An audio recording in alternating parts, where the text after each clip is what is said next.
有一些东西是因为你买的时候很便宜，然后你在这个之后的时间里，你看到了他的这个艺术家或者他画面的一个成长性之后，你会有一种老母亲的心态，就很欣慰。所以这个也是我觉得是一种，就这个快乐可以让你快乐很久，这跟买其他东西的快乐吧它不一样，所以就很高级的一种快乐。所以如果说这个收藏对我有什么特别大的影响，我觉得，一句话概括，就艺术点亮生活吧，就是这样。OK， 哎，你说这个是，比如你有一些试错，你大概可能都会有哪些曾经错过？我其实不太想承认我错过，因为我觉得就像我刚开头讲的，这个有的东西的它的时间太短了，对于艺术家来讲，我很少就是去评判说它好与不好，因为我觉得要给艺术家一点时间，特别是青年艺术家，因为他有一个生长性嘛。那我们如果现在回过头去看一些已经在艺术史上的艺术家，或者是我们70的这种60、70的中坚力量，其实他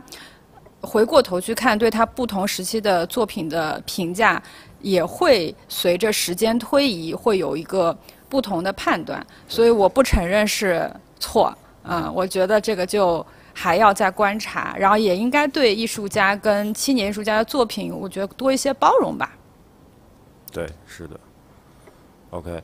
另外呢，其实还有2位，这个袁斌跟李娜，其实都跟我说了有未来可能会打算要做空间的想法。那所以对于未来潜在的空间的主理人，你们2个也可以说说，就为什么想要做空间？那我觉得袁斌开始。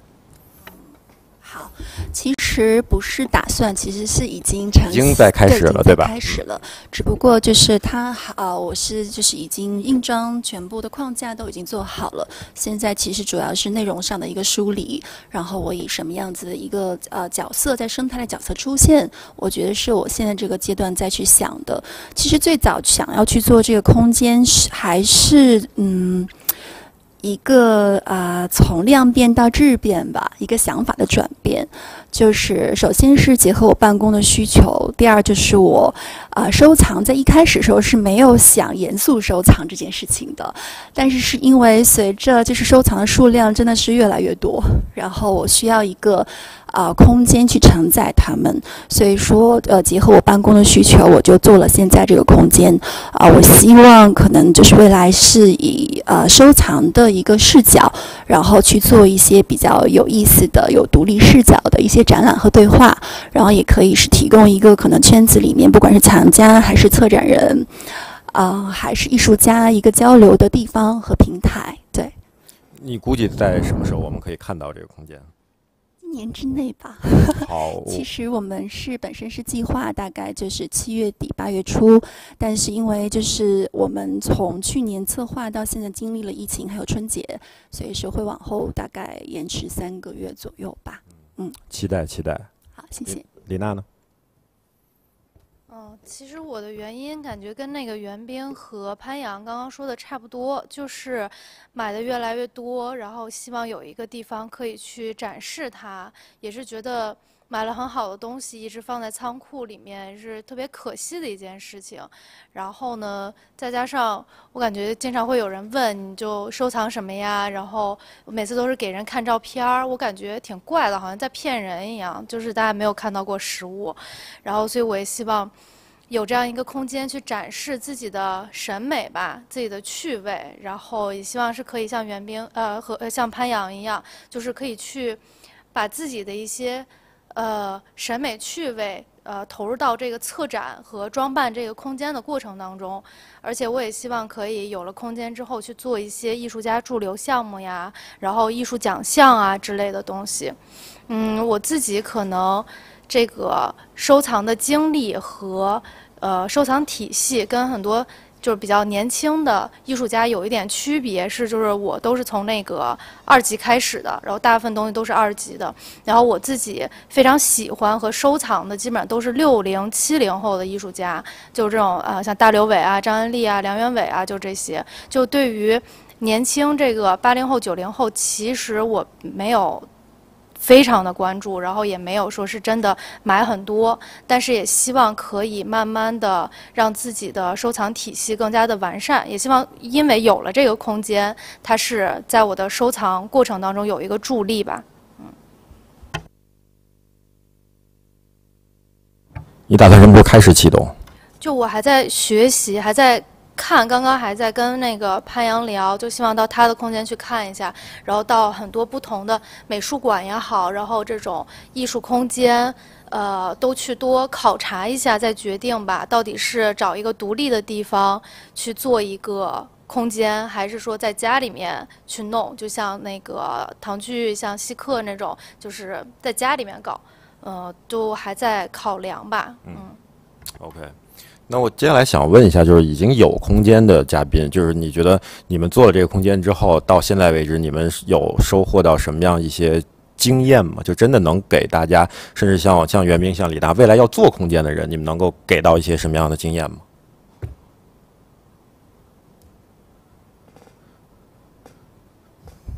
来，句句。对，我觉得经验谈不上，我只能分享一下。就你怎么能让他们避避雷？我的避雷啊！别开。就是一定要做自己喜欢的展览，如果不那么喜欢，就尽量可以，做的少一点，精一点。那看你这么说，肯定说明你之前做过你不那么喜欢的展览。就中间有一个展览，我觉得就是当时是疫情来了，突然，能说这事儿吗？当然能，我们就爱听这个。就突然能说那俩字儿。对对对。就是有一段时间是小区不能出入的，因为我那个是在对对对，一个小区别墅里边。然后那个时候就是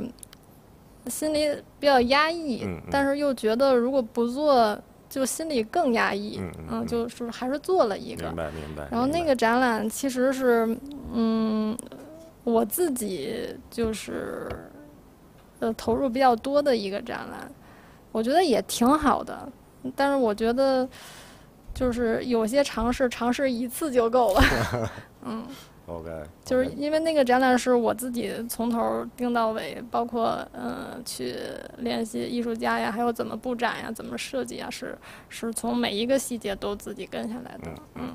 所以其实我相信一定也收获了很多的经验。那当然，今天回忆起来，也许未必尽善尽美，对吧？也许未必是你心中最好的那一个展。因为就更清楚自己想要什么，不想要什么。因为毕竟现在选择很多嘛，然后拍卖季啊，这个画廊周啊，博览会啊，一波一波的，挺容易眼花缭乱的。而且我觉得现在这个信息时代变化非常非常的快，所以我觉得在这个特别快的过程中，就是很容易被干扰。因为我认为还是应该收得慢一点。我觉得应该收得慢一点，是吧？对，就是要细水长流嘛。因为我也看到了那个，因为我说的那个13年的时候，我有过1年的拍卖公司的工作经验。那个时候拍卖场上，主打的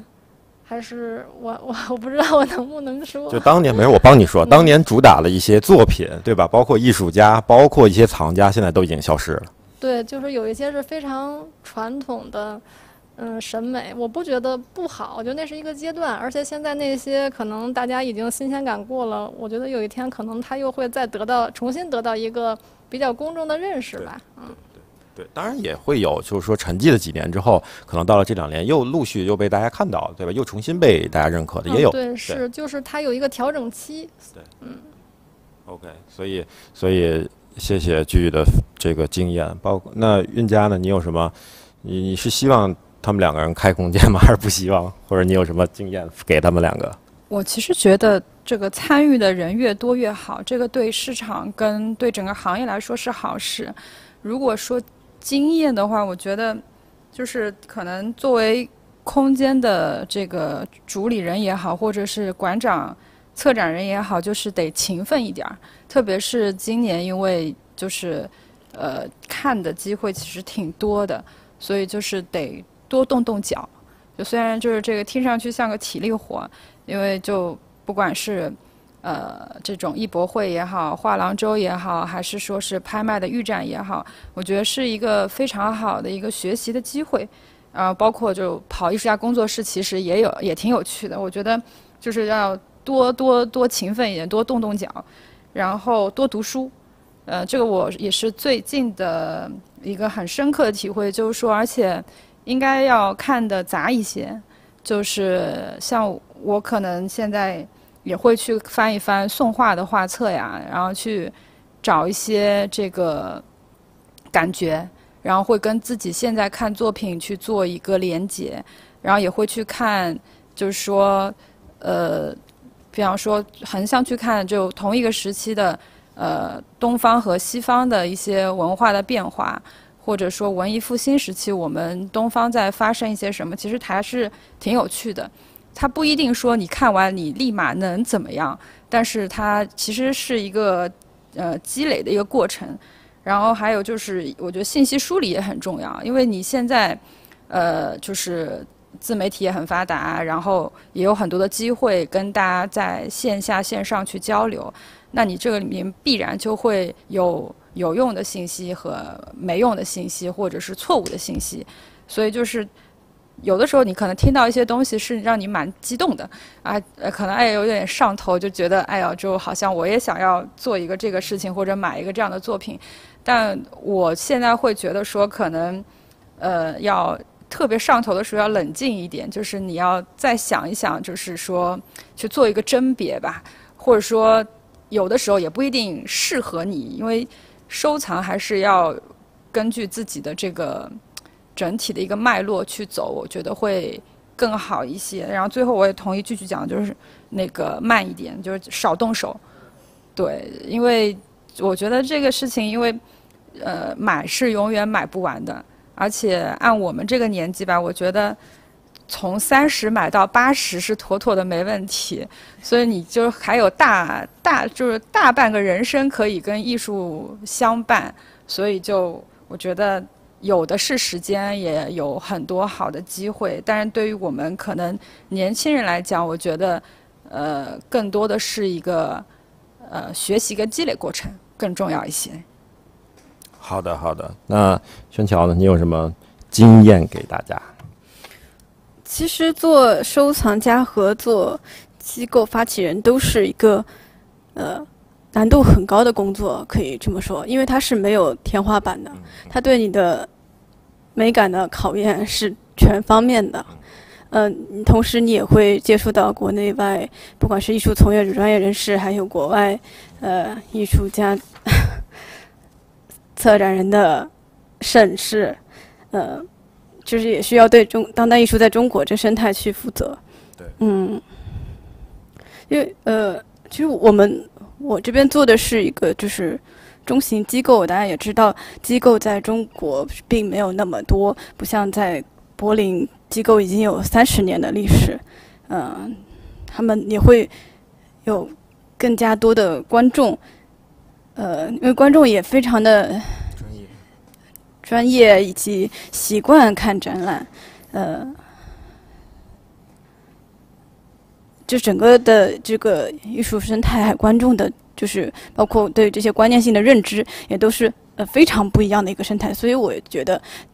大家是需要多交流，就是怎么样在一个更短的时间内可以，就是特别同意那个李娜一开始说的，就是大家不能什么都说你好我好这样的一个剧场性的状态。然后我倒是对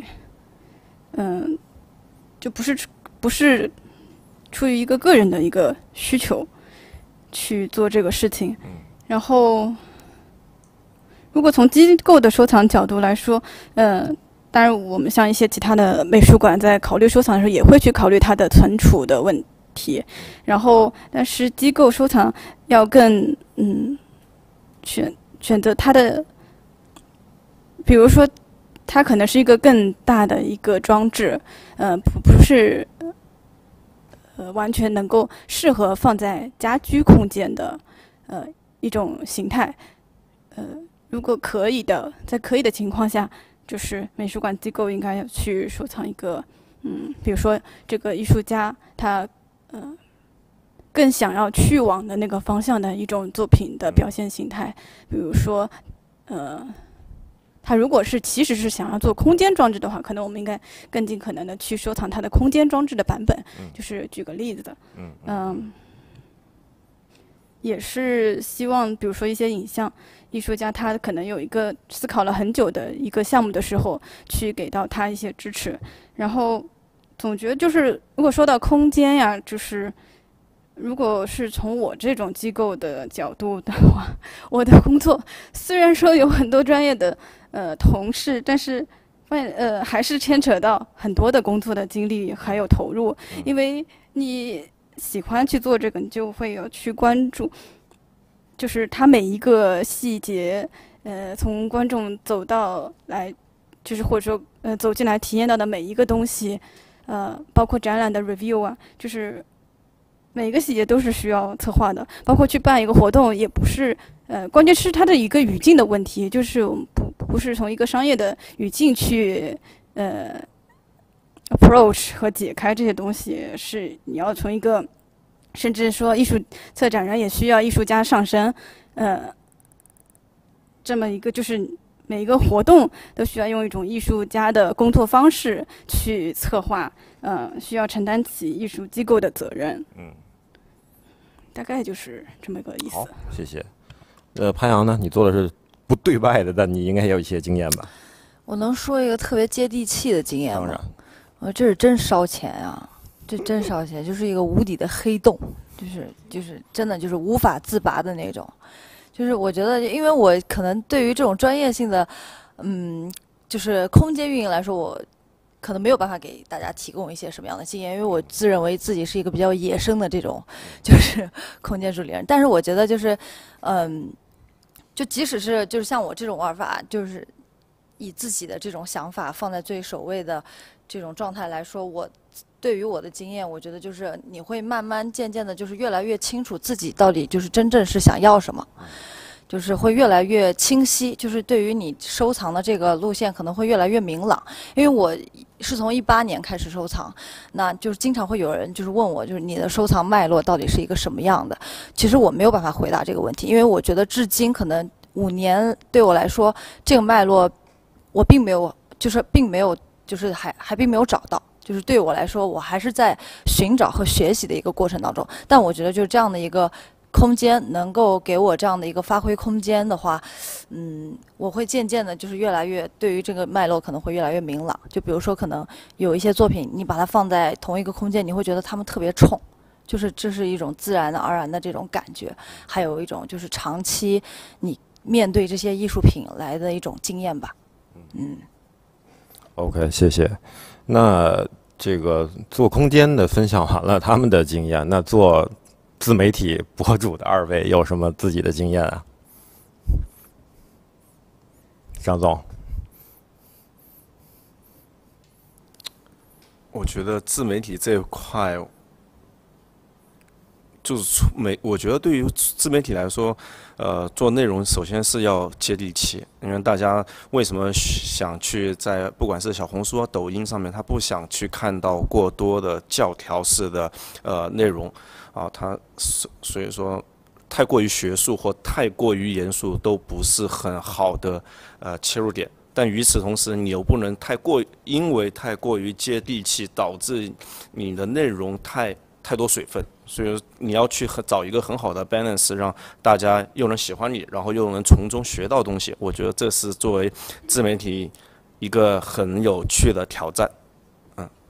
但做媒体有一个问题啊，就是其实做媒体的媒体人会不由自主的在这个时代会越写或者说越做越希望有更多人去看你，对吧？你会关注那个数据，你会关注那个阅读量、点击量等等这些，你是有一个什么样的一个过程心理上？其实我基本上不是很关注，因为反正也不怎么涨。对，就是很佛系的，只是把自己想说的表达出来。因为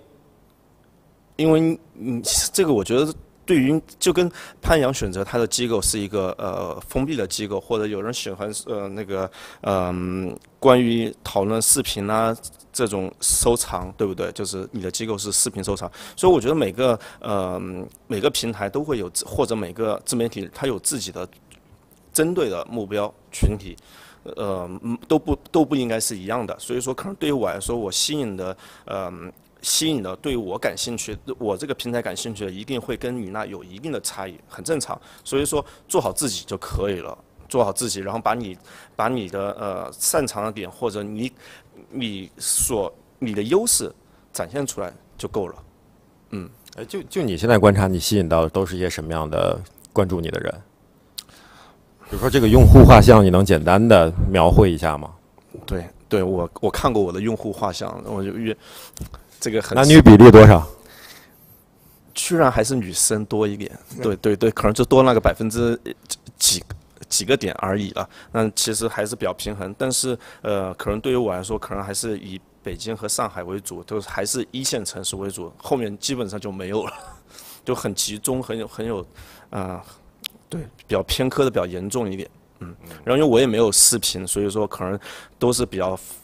乏味一点文字，所以说对我的文章感兴趣，会一直跟着我的一些那个粉丝，他们可能还是更加偏向于跟我讨论一些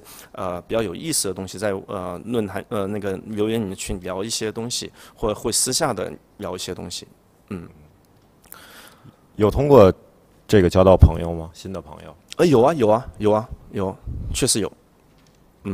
还挺有意思。我觉得这个是比较有意思的点，因为我其实还是比较希望交到我比较就有共同语言的、共同兴趣或共同价值观的朋友。所以说我可能在文章里面，在文章的表达或者在文章里面所展现出来的东西会比较有主见，或者会有很强的自我观点，那这样的话其实会吸引跟你一模一样目标的人。但如果当你泛泛的来做，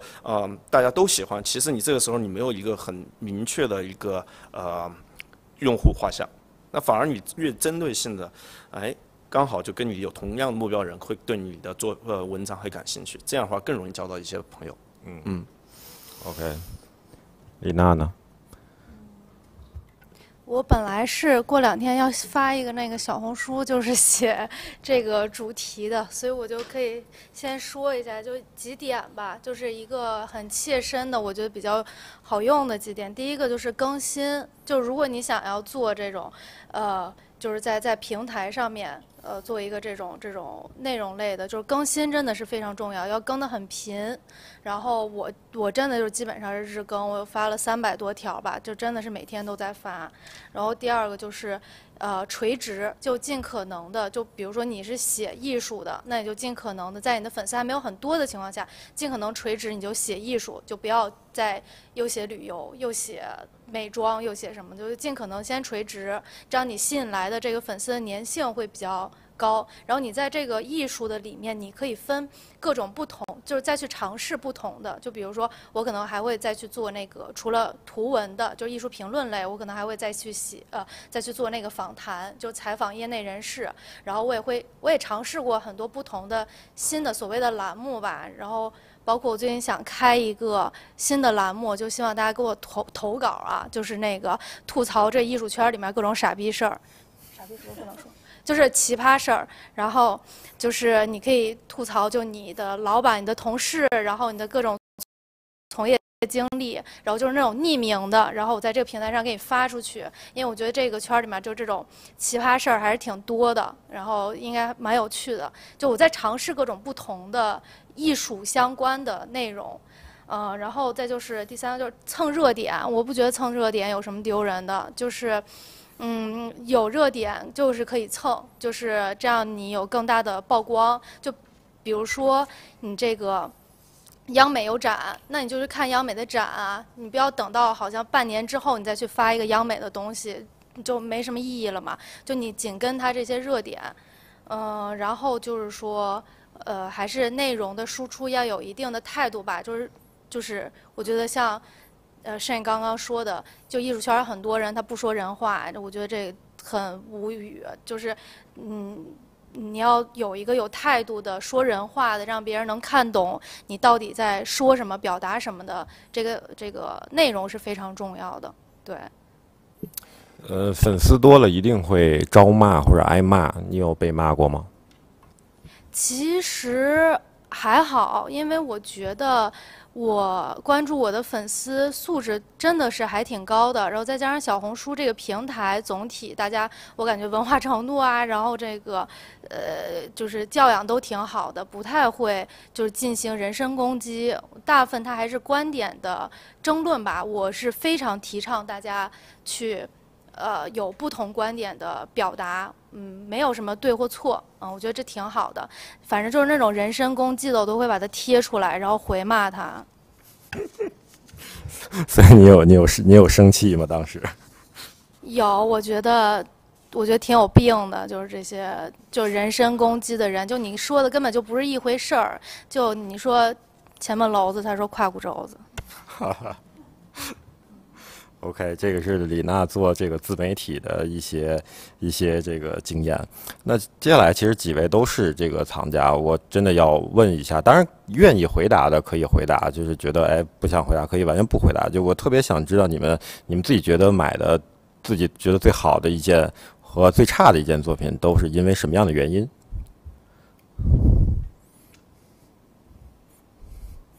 或者很后悔的作品？有吗？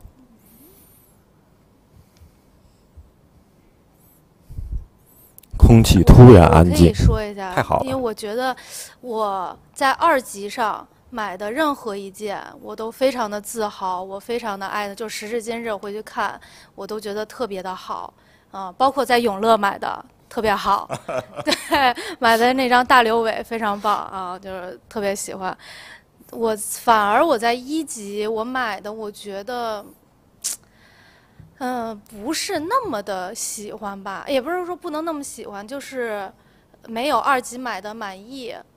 我后来想过很多次，为什么会产生这样的情况？就一个是可能在1级买的价格，就是相对2级会低，所以没有那么的认真、深思熟虑，然后做很多的调查，和研究就决定去买，是一个现在回想我觉得有点不负责任的行为吧。然后再就是，我一直觉得收藏和买艺术品是一个考试，然后在2级买东西，其实我是选择了一个难度系数比较低的试卷。因为大部分它还是经过市场检验过的，你再去挑选的时候，市场帮你检验过了，拍卖行帮你检验过了，委托方帮你检验过了，你再去买，相对而言是容易一点的。然后我选择的赛道，对，也不能说赛道吧，就是我收藏是以60、70为主，他们相对也是比较成熟的，所以在这个里面再去挑，会既比较符合我自己的审美，又觉得这个市场整个的接受度也都比较高，所以欢迎大家来永乐踊跃购买。对，我觉得说的对啊，我觉得说的对。那韵佳呢？因为你刚才提到说你有过一小段，对吧？你觉得可能是消费类型，那我觉得在今天看来，你是不是觉得那些东西就不是你喜欢的东西？这个我觉得也不能这么说，至少它还是漂亮的。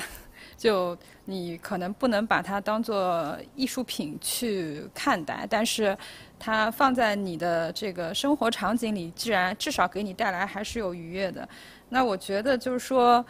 可能就从刚刚开始的时候做收藏，你有可能就是会用耳朵去做收藏，就是听很多别人的意见，然后或者是有点随大流那种状态，觉得现在好像谁比较受关注啊，然后你也会想要说我也买一张啊之类，但是可能那个作品它本身并不打动你，那这个就会变成说你拿到的刚开始的时候挺开心的，但是它可能上墙呢它就留不住，它就不耐看，就你过一段时间你对它的那个就是感情就淡了嘛，就听上去还蛮渣的。但是呢，我觉得就是用脑子做收藏的那些作品，应该都是能够让你就是反复的去看，反复的去回味的。所以我觉得这也是收藏的一个很大的乐趣。就买的这个动作只是最后一步了，我觉得前期的这个研究也好，功课也好，反复的推敲也好，或者说是你因为买作品嘛，就你总会有一个 budget 在那里，就是你会有一个自己心里的一个价格，但往往有的时候可能你的那个心理价格你也买不到你想要的那一件，就有的也会有些遗憾，但我觉得这也是一件还蛮有魅力的事情，因为往往买不到的东西你都念念不忘必有回响，但我的心态还比较好，就是属于就买不到就下一件更好这样子，所以我觉得可能就是如果非要说有不太好的，那我觉得可能就是当时有点冲动，也没有太认真的去做功课，买的一些东西，那么的确就有点不够长情了，就这样。所以做功课可能都是很重要的，对吧？对于李娜和韵佳都是这样的。那其他的嘉宾有想要说的吗？就是有没有你真的很后悔的一件东西？当然，觉得自己买的很对的也 OK 了。我这边想给大家分享一下，因为我可能比较喜欢追求刺激吧，所以而且我主要是关注70后、80后的艺术家比较多一点，所以这方面对于我来说，我主要是在一级市场买，所以对于我来说，买一个艺术家从没有二级市场到他出现二级市场，那给我带来的成就感，那是永远就是给我带来成就感是很大的一种鼓励，尤其是比如说刚才我看到这里面有刘晓辉的作品，还有严彬，还有赵阳，这几位，当我购买的时候，其实他们是没有任何一级市场的，是没有任何二级市场的，所以说我可以慢慢的不用抢去选这个艺术家最好的作品，等他有二级市场的时候，你会得到一个因为你手上有 masterpiece， 所以说你的价值会更高，但是当然这是有很大的风险，除非你对自己的判断是很有信心的。但是你一旦准，你会觉得这个是一个很爽的感觉。对，特别能理解，就有点像投资嘛，投到了天使轮，对吧？天使轮这个公司上市，当然是一个好事儿。潘阳有要说的吗？就是在刚刚你提出这个最好跟最差的这个，就是这两点的时候，我就脑子里边一直在那儿风暴，就在想说哪一件作品是我最好的，哪一件作品是我最差的，就是我想不出来。就是我觉得，就我特别同意韵佳刚刚说的，就是那股冲劲儿，就是你在当下，你特别喜欢那件作品，但可能这个作品。就是你在当下的那个心境，你是非常喜欢它的，但是可能经过了就是一段时间以后，可能你的这个收藏的这种想法和这种你的这个风格发生了一些转变，可能这件作品并不能契合你目前的这个收藏的一个状态，就是你可能会觉得就是对它就没有那么就是长情，所以我就是特别同意，就是可能就我也有很多那种，就像刚刚韵佳说的，就可能只能称为商品的那种。所谓消费类的，怎么说呢？装饰品，就那这些通常都会发生在可能收藏生涯的早期，是吧？对，我觉得这个东西我应该可以跟很多藏家产生共鸣，因为我觉得很多藏家在收藏的最开端应该都是从这，对，就买好看，对吧？对，然后就是可能一些可复制的，然后就是可能不是这种独版的，就是比较多一些。然后可能，但当你就是想认真的走，就认真想要走上收藏这条路的时候，你就会慢慢的可能一些跟你目前收藏的这种风格，包括你自己的喜好有一些出入的作品，可能对于你来说就不是那么的重要了。对。所以可能对于刚刚想要或者说还没开始收藏的朋友，可能你们的经验就是在一开始进入到这个行业当中的时候，也许真的要多做功课，对吧？对。但我觉得这个不是一个坏的过程，我觉得这个是大部分人都会，就是一部分藏家可能会走，但是你需要经历过这个过程以后，你才会就是发生蜕变的一个过程，所以它也没有错，就是也不是说我看走眼了，或者说啊我那个时候眼光不好，我觉得这是一个必经之路，对于我来说而且可能那些经验对于未来会有更好的一些指导性。是的。对，严彬有吗？我觉得首先可能我想定义一下，就是关于好的收藏，就是我觉得可能分为是好的交易、好的作品，我觉得是两个概念。我觉得当然最好的收藏是你在比较合理的价格收到一张很好的作品。那所谓的好，我觉得我自己是非常非常看重这个方面，就是我会烧好艺术家里的 A 类作品。我会把，因为每艺术家的产出都不是稳定的，他每一次的展览其实都有一些质量差别，所以我自己是宁缺毋滥的。我宁愿等，然后我可能要等到艺术家，我觉得至少是 A 类的作品，不能说 A 加吧，但是我会坚持这个作品对我来讲是喜欢的，我觉得跟他在我的生活里和在我收藏里都是可以加分的，对，所以我的一个原则就是只买好的作品。但买 A 类大家都想买呀，所以你会很辛苦呀，而且你还在一级买很多，那你就要跟画廊对吧，去聊很多事情。没错，是我觉得其实公关的部分其实会花很多精力，而且因为我是从15年开始收藏的，我觉得我经历了整个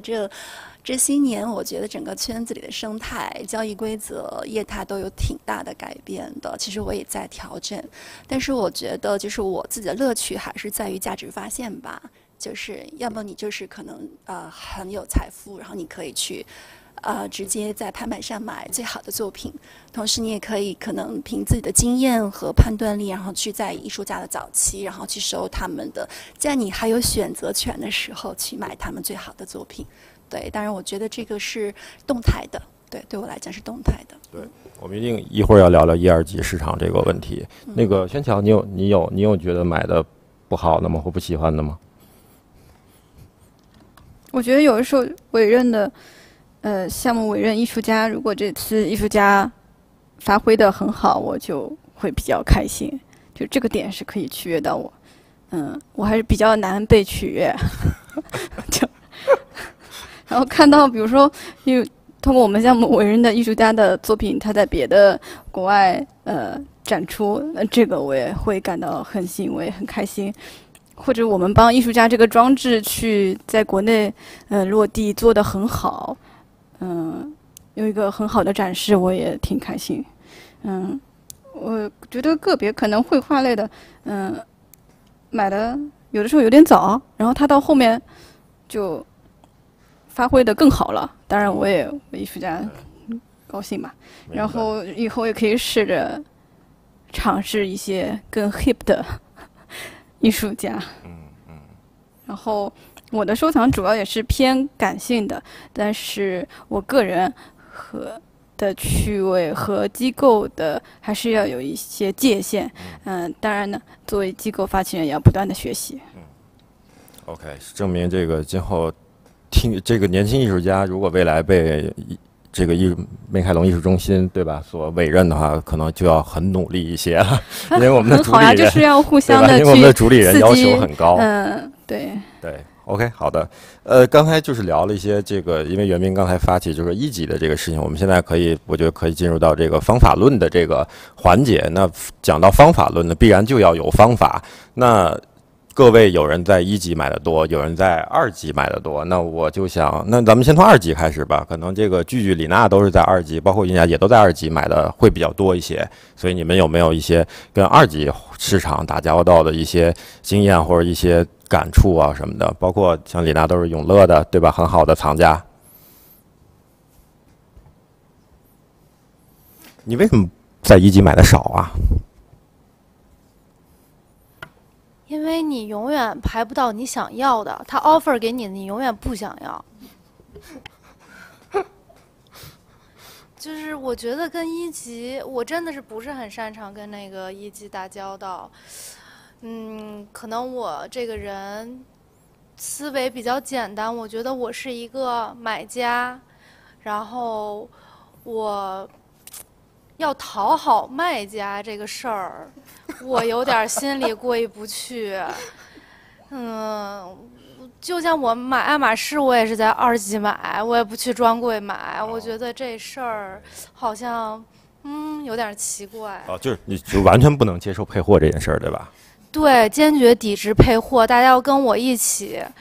抵制配货这个事儿，好吧？就是我们要团结起来。画廊主现在听到可能特别不开心，现在。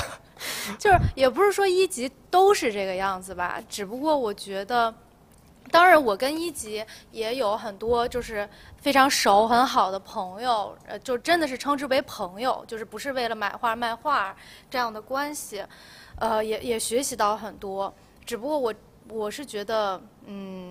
一级其实风险真的是像慎说它比较大，因为他有可能这个人这个艺术家他就沉了，他就不画了，或者是怎样怎样的。二级真的是相对简单很多，而且我觉得跟二级打交道没有什么技巧，没有什么就是买，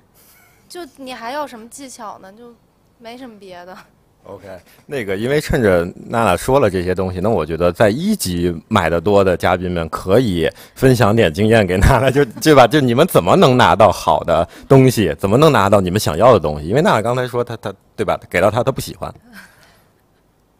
我觉得是这么个事儿啊，因为其实一级画廊主都是很精明的，他只要但凡好一点的艺术家，画廊主负责任的画廊主，他一定会希望重要的作品留在重要的人手上，所以他其实在跟你聊天的时候，他不是在聊天，他是在知道去探你是不是真的了解这个艺术家。他如果觉得你只是想凑个热闹，那他一定不会跟你好货。那他如果觉得你是懂这个艺术家，你对这个艺术家理解是深刻的，那画廊主他一定把重要作品交给你。如果你手上有你是一个画廊主，你当然也会希望你手上的艺术家的最好的作品留给最重要的藏家。他当然他这个逻辑我觉得是完全可以理解的。对。袁冰，你拿到了那么多好货，你为什么？我觉得我先分享一个可能大家觉得挺理想化的一个事情吧。其实，我觉得先谈方法之前，我想先分享一下我最大的体会。我觉得首先真的是喜欢和热情特别特别重要。然后我觉得很多人他可能很擅长于数据分析，或者是使用互联网的工具，但是其实所有这种看上去可以量化的东西，最终还是会化为一种直觉。在你的喜欢里面，所以我觉得当你去跟画廊主或一级的画廊去交流的时候，他知道你真的是很了解这个艺术家，非常喜欢这个艺术家，并且有耐心去等待一张他特别好的作品。我觉得时间是可以换空间，你还是可以收藏到你喜欢的艺术家，然后不追热点。当画廊知道你不追热点的时候，他可能对你也会有另外一份尊重。对，所以我觉得这是我一直跟画廊的打交道的一个原则吧，这是一个方式吧。如果说那个热点恰好你也真的喜欢怎么办？因为一定存在这个。会，比如我举个例子，然后其实我一直很喜欢 Hernan Bass， 然后其实那个时候应该是在17、18年，还蛮早的，但是他 offer 给我的作品我都没有很喜欢。然后其实不是拿不到，因为我一直跟画廊强调，我说我不是收人名，我要收这个艺术家最好的作品，所以我这张作品等了4年半，5年，就是在他每一次的就是个展当中，如果没有挑到我就放弃，所以他们会看到我的成长，然后还有坚持，所以最后你拿到了。对， okay， 而且是很棒的一张作品，我认为是 A 类或 A 加类的作品。好吧，而且你是在4、5年之后拿到的，对吧？对，所以我觉得耐心、还有坚定，还有我觉得都很重要。对，我觉得很好的案例，很好的案例。对，然后价值发现本身，我觉得确实也需要一些视觉经验经验的积累吧。我觉得其实很多时候是你有足够多的积累，然后才可以在这个机会或者这样好的作品来到你面前的时候，你去把它识别出来。所以我觉得做功课、看展，然后线下的自己的努力还是很重要的。对，对。潘阳应该也是在一级买的多，对吧？你有什么分享？就是我其实觉得，一方面其实画廊也挺不容易的吧，就是因为其实就是每一个展览其实作品就那么多，就是那大家也会给这些作品分就是等级，那其实藏家是每一家画廊的藏家是远远多于这个作品量的。就是而且其实画廊他是非常了解他每一位藏家的。那其实我觉得他们就是每一件作品他给到谁，他都有自己的原因和道理。就这个东西，我觉得就是没有必要去就去强求吧。我觉得就是他 offer 给你了，那你喜欢这些作品，你就 take。你要是不喜欢的话，我就觉得像刚刚袁明说的很对，就是即使再好的艺术家，你不能就是只认艺术家这个名字，而是就是你要是真心的，是不是这个画面是你喜欢的那个类型？就是我觉得这个也是特别重要的。就所以说。我其实觉得就是作品跟藏家之间也是有一种缘分在的，就像刚刚像袁明等了5年拿到了这张他觉得最完美的 Ernest Bass， 我其实也有这种相同的经历，等不到的话我没有必要硬拿，就是我也可以 pass， 因为画廊知道我是一个什么样的藏家，他也会就是有这样的机会，他也会给到我。那相同的机会，他也会给到别的藏家，他都会有自己的一个理由，所以我觉得也是可以理解。OK， 剧剧人家都可能在2级会买的多一些，你们有什么一些在2级的一些经验？我是比较喜欢在那个拍卖上，拿自己喜欢的东西。我觉得它是一种特别公平的方式，因为它是几乎是在同一个时间和空间，然后你把这个老中青各种风格你是放在一起的，它就特别的公平。你能快速寻找到就是打动你的。而且确实也省去了很多人际交往，或者是别人对你的干扰啊。这个我觉得就很简单，我喜欢事情简单一点。那最近呢，我也尝试在跟画廊接触1级，但是我也是更喜欢在博览会上，因为也是同样的道理，它是在同一个时间集中展示。你会觉得非常的公平，你能同时游览几个画廊，然后看到那个最打动自己的，然后你能清楚的找到1、2、3，所以我觉得，看实物非常的重要，所以如果是一个新的藏家刚开始尝试的话，我也觉得是在这种形式的展示方式，他更不容易后悔。然后刚才那个，你上一个问题，我刚才思考了一下，你说让我后悔过的作品，就是我没有看实物。因为有一些就是只看了 PDF 对吧？对，因为有一些还是摄影作品，因为我想摄影作品你在手机上看跟实物会有什么关系呢？后来我发现尺寸也有很大影响，因为尺寸不一样，对，它那个气场就完全跟你想象的不一样。是的，对，这个我也可以分享一个故事，就是我之前5月份去台北，我在一个藏家的家里边看到了那个 Gorski 的一张巨幅的摄影，然后因为我没有看过他的巨幅的摄影，其实之前我是不太能够去体会他的摄影作品为什么能够最高纪录卖到300万英镑，但是当我看到那件大概有5米长，可能2.5米高的巨幅的 Gorski 的摄影的时候，我完全明白了为什么那个东西值300万英镑，就是完全被震撼啊！就是这个尺幅，而在手机上完全体会不到啊。对，宣强，你在1级还是2级买的多？你在1级买的多，你有什么经验？那是不是你有这个艺术中心就会给你有极大的加分？肯定是有倍数。我觉得不要踩坑，可以分享一个点，就是不要换作品，相信自己一开始的直觉。你说换作品是指什么？当然我也没有换作品，对，就是还是发生过一次，但是没有，最后还是没有换。对，OK。因为可能当时它是一个很好的展览，就是一种就是你去看这个影像或者是绘画，还是要相信当时觉得这个作品好的一个直觉吧。OK， 了解。我想问一个问题，就是大家呢都可能或多或少都有我们先说1级吧，就是有跟1级画廊打交道的经验。我想问一下，你们心中有没有拉黑的画廊？不用点名，但是我想知道，如果有的话，就是为什么拉黑啊？当然，如果也想点名更好。就是画廊的从业者，比如做过什么样的事情，让你觉得完全无法接受？我也不能算拉黑吧，就可能就不会买，就刚刚李娜说的，就是那种，就我买你的东西，我还得求着你，就是那种感觉，就是特别傲慢的态度，让你觉得特别不舒服。就他有一些画廊，可能我不知道为什么，就是与生俱来的那种优越感吧，但是就是让你会觉得有一点儿，就是浑身带刺的那种，就让你觉得啊，我也是就是过来，就是我想要了解你们画廊的艺术家，或者但是你言语之间的那样的就是那种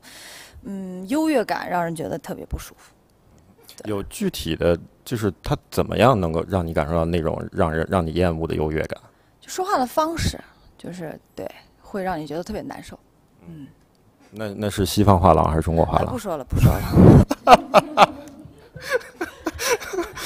袁冰呢？你打交道那么多的西方画廊或者中国画廊，没有得罪过你的吗？我能不能回避这个问题？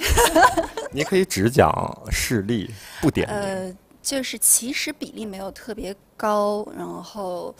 但是确实还是有的。那我觉得，首先还是我知道现在画廊其实着序现象特别严重。抱歉，什么现象？就着序，就是他会给你排序，排序现象，根据你的就是背景啊，根据各方面的一些普世价值的一些标准，然后去帮藏家去分类，然后会有优先给予，然后还有配货的比例的一个问题。所以我其实知道这是行业内现在的一个趋势，或者说可能在一开始的时候，我听到这样的声音和这样的规则，我是比较抗拒的。然后到现在，我觉得可能这就是一个交易的行业规则的一个发展和变化，所以我没有非常的抵抗，但是我可能我觉得我不接受，我就不去打交道了。对，所以之前的时候，我会觉得有比较几次蛮深刻的、比较伤心的经验是我可能在这个画廊要做这个艺术家展览的半年之前，其实就跟画廊在说。我说我对这个艺术家非常喜欢，非常感兴趣，就到时候是不是可以提前跟我分享一下？然后呢，但那个时候这个艺术家是没有任何的2级市场的记录的，所以画廊说 OK 没有问题。但是在这半年之间呢，他突然间有了2级市场的记录，就变成了一个大家都在追捧的一个很热点的艺术家。所以当我再去问这艺术家的一个就是展览作品的时候，他就给我提出了非常非常明确的配货的一个要求，同时是指定哪一件作品，就是配货的作品是什么，也不能让你挑，对吧？对，也不可以挑。所以我会觉得是不太愉快的一个经历。那我就觉得可能像这样子的画廊，以后我就不会列入到我重点关注的画廊里面，因为我觉得我的精力时间也是有限的，所以我现在其实也是在聚焦在一部分画廊身上，然后去跟踪他们做的艺术家项目，然后看它的发展。所以我觉得呢，有一些一些画廊，我觉得是这样子的一个操作方式，我可能就会把它排在后面。对，所以其实画廊也需要有诚信，对吧？因为半年前已经跟你说了嘛，他就不能半年后再这样。对，然后同时就是他只是说，如果你接受配货，也不能选择自己喜欢的那件作品。所以我觉得这个市场就是变得完全是一个纯商业化的一个状态的时候，我觉得我是不太接受的。对，所以我可能会把这样的画廊放在后面。OK， 谢谢袁冰的分享。张旭呢？可能我是男孩子吧，男孩，对不起，男人，对这个比较愚钝一点，也比较就所以说还好啦。其实大家说的话可能不会特别放在心里面，对，可能还好，不会出现这种事情。然后不好意思，我想插入一个，就是刚才说到1级和2级市场的事情，因为我突然意识到一个很重要的点，这个点是在上海这个城市，2级市场是很少的，很小的。这就为什么我这一次第一次，说实话，这是我第一次看到这种拍卖前的展。因为在上海，你要看到这种展，你必须是在西岸艺博会那时候，同时会有展出，不然的话就没有机会会有看这种展。那因为我刚刚看了，第一次走安安静静看了一圈，感觉特别不错，所以我觉得如果上海能有更多这种机会，肯定我会对2级更感兴趣。明白。赵总听见了吗？这个这么好的藏家居然没有看过拍卖的预展。对，因为所有拍卖预展大多数是在北京。对，这导致了如果作为一个上海藏家，其实你很难有机会接触到这些。对，你看赵总，我把这么好的藏家带到了第一次给到了你这边。OK， 所以如果我真有机会能看到这种，在上海能看到这种在家门口就能看到这种玉展，我一定会觉得经不住这个诱惑，一定会下手的。对，明白，这也是一个挺好的插曲。OK， 那句句呢？有画廊得罪过你吗？让你从心中把他拉黑？就是我有一个不理解的事情啊，就是一直困惑着我，就是我曾经就是在那个应该是2年前吧，最近的一次那个北京当代的博览会上，然后看到过2个艺术家的作品是不一样的画廊，然后当时他这个价格是我觉得很好的一个价格，但是我感觉他们特别快，然后这个价格就变了，然后变的是一个我不能理解的价格，然后我觉得即使说这个艺术家突然火了、红了，然后它的价格可能翻2倍、3倍，也能有人愿意接受。但是呢，在我看来，这是一个不是很正常的，因为它的这个价格，我不认为是一个能持久的。那如果它的价格是说，我能上还能下，我觉得是我可以的。但是画廊通常只能上不能下，所以它翻个2倍、3倍，我真的觉得挺危险的。对，我前段时间也在一个博览会上看到一个艺术家，就比较年轻的一个艺术家。我记得去年底的时候，画廊跟我说的系数是200还是300，大概没有超过300。然后这次我一问是800，就是半年的时间啊，这样的一个，所以大家也可以去讨论说，一个年轻艺术家，你们能不能接受半年、1年时间系数从300涨到800啊？我觉得我们可以一会儿讨论。并不是所有的。想要介入收藏的人，他都会一直紧盯着这个变化。那比如说，我刚能接受他这个风格，我刚想下手，然后他这价格就变成这样，会让人不是很好接受。因为我并不是一个专业的在这个行里的从业者，那个时候啊，那个2年前的时候，所以我就会产生质疑。我觉得呢，如果有一些刚接触这个市场的人，他也会觉得有点恐慌。明白，对，这的确会给很多刚入行的新藏家会造成一定的困扰，对吧？和疑惑。那云佳呢？我今天就想拉黑一个画廊。太棒了，请说。就来的路上，因为一些工作上的小插曲吧，所以其实有点影响我刚刚开始的一个状态。但因为刚好讲到这个话题，其实我觉得跟大家讲的大差不差吧，就是。我觉得就是1级、2级都有自己的生存之道，画廊也很不容易，它全球90%的画廊都不赚钱，这个大家也都了解。但是，因为涉及到这种诚信问题，我觉得是就不太能接受。就如果是之前谈好的东西，因为突然的一个变化，那这个就是完全推翻过去的这个谈的这个框架的话，我觉得就不管是任何一个商业领域，应该都不太能接受吧。然后另外就是我觉得刚刚谈到的那个青年艺术家定价的这个问题，这也是让我觉得就是挺困惑的。我现在最不能听的一句就是现在有多少人排队，或者他有多么的火，因为我觉得这个话不应该是画廊或者画廊主来讲，因为就是even你是一个商业机构，你应该还是要站在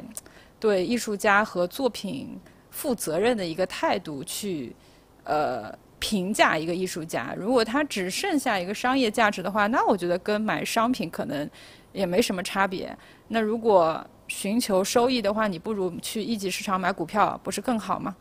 因为这个艺术品的1级跟这个金融产品的1级还是有很大差异的。另外，因为我其实1、2级都买，然后但是可能就是这个最近1年当中2级的投入会更多一些。除了我觉得就是刚刚各位都有谈到的那些态度问题啊，或者人情交往的这些之外，我觉得也是就是说，可能你买这个作品，除了你的这个个人的一个审美喜好之外，因为毕竟不是小钱，你依然还是希望它会有一个这个相对的金融属性在里面。那我觉得2级上面就说一个它很公平，另外一个重要的作品它其实有很多的 reference 可以让你去查去研究。那一级买青年艺术家，因为我也买，所以它更多就像你在投天使轮或者是个 VC 轮，它不成立的概率其实很高。所以我也觉得应该要奉劝我们这个画廊主一句，真的，要目光长远一些，不要做伤害藏家和艺术家的事情。就这样。藏家教育画廊主现场。